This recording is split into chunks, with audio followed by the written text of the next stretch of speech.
He never once asks Jake Hoyt for permission. Not once in 24 hours. He commands, he threatens, he seduces, he explains, but he never asks. And that absence tells you everything about the architecture of Alonzo Harris's mind. A man who cannot ask is a man who has decided that asking is a form of weakness, and weakness is a form of death. Everything Alonzo does on that single day flows from that equation. The question at the center of this mind isn't why he's corrupt. Corruption is a symptom. The question is this: what happens to a person who has spent so long performing power that they've forgotten the performance? When does the mask eat the face? Because Alonzo Harris isn't pretending to be in control. He genuinely believes he is. And the distance between that belief and reality is the space where this entire psyche collapses. Here's what we know. Decorated LAPD narcotics detective. Works the neighborhoods of Westlake, Echo Park, South Central. Has a mistress, a young son. Has a squad of officers who follow his orders without question. Has relationships with high-ranking officials who sanction his methods. Has killed a Russian mobster in Las Vegas and now owes $1 million to stay alive. And he has exactly 1 day to get the money. 1 day. The clock is already ticking when he picks up Jake Hoyt that morning. Everything that follows, the marijuana laced with PCP, the fake warrant, the stolen cash, the murder of his own friend, all of it is Alonzo solving a deadline. But the way he solves it reveals a mind that has been solving these things away for years, maybe decades. Let's start with the seduction, because that's where Alonzo always starts. Denzel Washington himself described the character as someone who has done his job too well, who learned to manipulate, to push the line, and in the process became more extreme than the people he was chasing. That's not an accident. That's a trajectory. Antoine Fuqua insisted that Alonzo be seductive and part of a machine, not a random rogue. And that distinction matters enormously, because it means Alonzo's corruption isn't a deviation from the system. It's the system's logical conclusion. He is what happens when the rules say you can bend and nobody ever tells you when to stop bending. Or rather, the people who should have told him to stop were the ones handing him the warrant. Look at that scene with the 3 high-ranking officials at the restaurant. Corrupt men, every one of them. They know the Russians are hunting Alonzo. They suggest he skip town, and Alonzo refuses. He insists he has control. He trades the $40,000 he stole that morning for an arrest warrant on Roger, his own friend, his own source, a man who trusts him enough to open his door. That warrant is the key to everything. And the officials hand it over because Alonzo is useful to them. He's the instrument that lets them keep their hands clean. The machine doesn't create rogues, it creates deniability. Alonzo is their deniability, and he has mistaken that role for sovereignty. This is the first layer of the self-deception. Alonzo believes he sits at the top of the food chain because people do what he says. His squad pockets the money, the officials grant the warrants, the streets part when his Monte Carlo rolls through. But none of that is loyalty. It's fear, it's convenience, it's transaction. And Alonzo either cannot see the difference or cannot afford to. Because if he admitted that every relationship in his life was transactional, he'd have to admit something unbearable, that he is alone, completely, structurally alone. Watch what he does with Jake. He doesn't just bring in a new recruit. He runs a program, a specific sequenced program designed to compromise this young officer beyond repair. First, the PCP, forced at gunpoint, disguised as marijuana. That's not hazing, that's chemical leverage. It guarantees that Jake will fail a blood test, which means Jake's career is in Alonzo's hands before lunch. Then the fake warrant, then the stolen money, then the murder of Roger, staged so Jake appears to be the shooter. Every step is a lock clicking shut. By nightfall, Jake is buried under so many layers of complicity that Alonzo believes he owns him.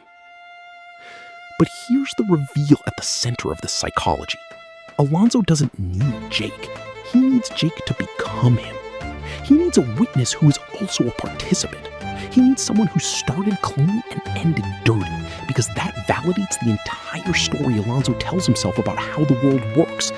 If even a good cop, an ambitious, principled, idealistic cop, can be turned in a single day, then Alonzo was never the problem.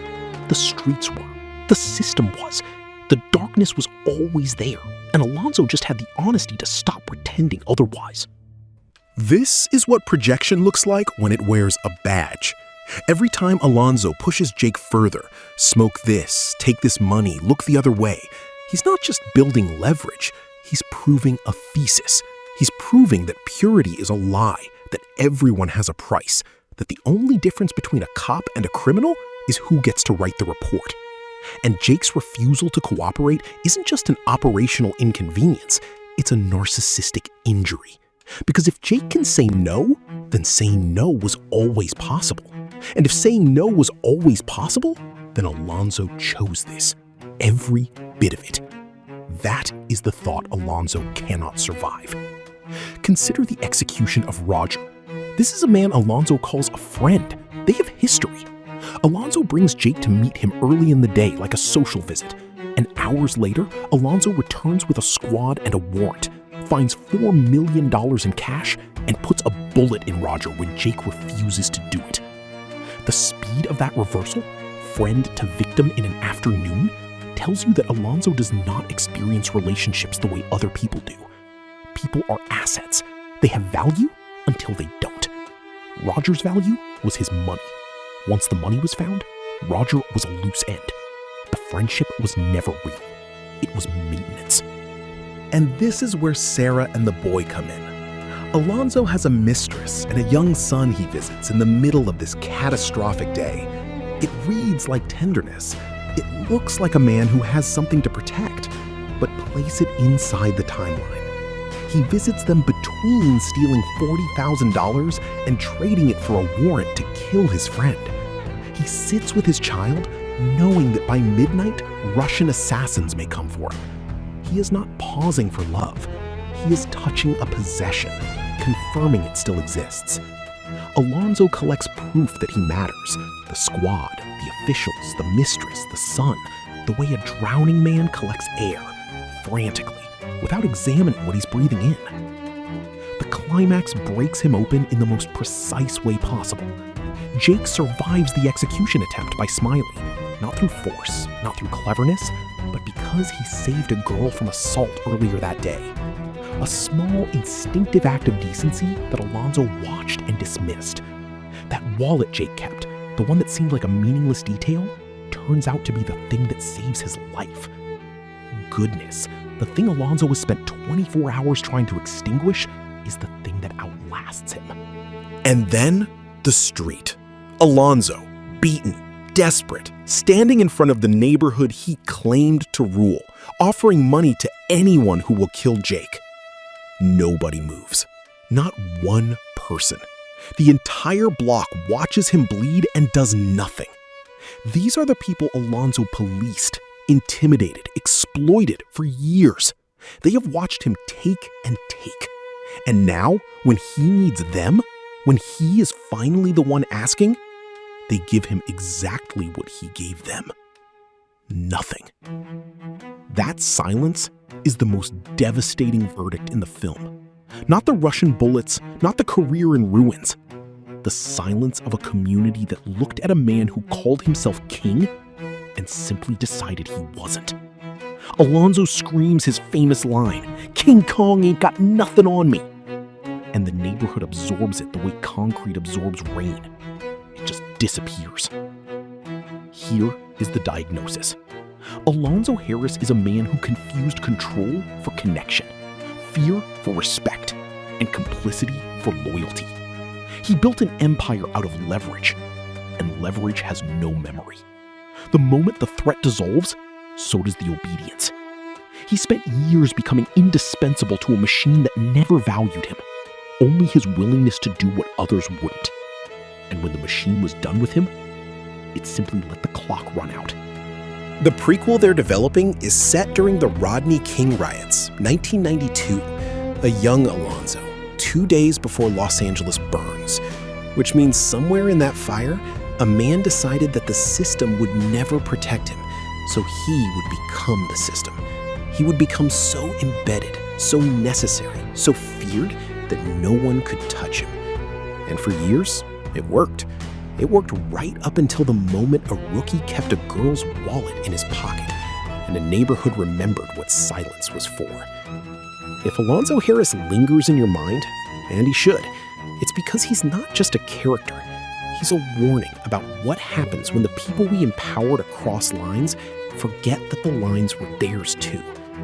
If you want to go deeper into minds like this, minds that mistake the cage for the throne, stay close.